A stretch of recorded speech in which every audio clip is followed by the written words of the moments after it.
So we're just setting up here for follow the leader before we go back up onto a beat. One of the really important things here is we see a bunch of groups here that are all in a row this way when I want them in a straight line that way. This is a great exercise to really practice keeping control of your boat, yeah, keeping the speed. So you can see here, we've got 1, 2, 3. They're doing a great job of staying a straight line, not overtaking their fellow competitors and stuff, because you wouldn't do that on a start line. You're not going to overtake someone because they luff you up over the line. So this is a great drill to really practice keeping that boat skill going. Judy, head down a little bit there.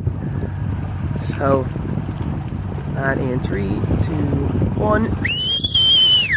So I want to see boats leaning to lure. Finn, great example there, a bit leaning to lure, maybe a bit slow on the main sheet. There was a double pump there as well, which juries don't like to see, but it's good to see he's trying to get that lean to lured so you can get that pump coming off the start line. So if we move ahead, see, this is great. There's a very equal start off the guys there, equal speed. No one's really getting left behind too badly, 1 or 2 there. So remember, rudder, body weight and main sheet, are they all correct? Is your ass forward in the boat? Is there windward heel? Is there leeward heel? We got, oh, Ross, oh. Got that one on camera, Ross.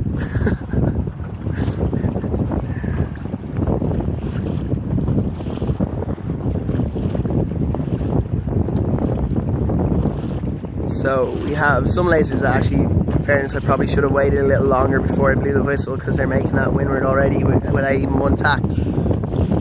But you can see some lasers trying to make it across. Really important on a day like today. The laser's got a nice pointy front and a big arse on it. So get your weight forward. Even Richard here, you see the way he's sitting with his chest forward? If you're sitting with your chest forward, that means your knees are forward, which means your ass is back, which means the weight is back in the boat. I would like to see your back almost forward, your knees back, so you really get that weight forward in the boat, keeping the arse of the laser out of the water.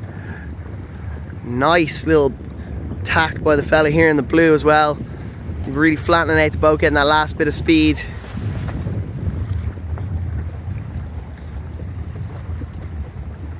So we've one poor lady here who's just got caught up in that last tack, but this even happens in regattas as well though. Someone messes up the tack, someone maybe is getting pushed by current onto the windward mark. So you as a sailor around that sailor who might be struggling, you still need to sail your own race and get as much speed as possible. Toby killing it there with a good rock.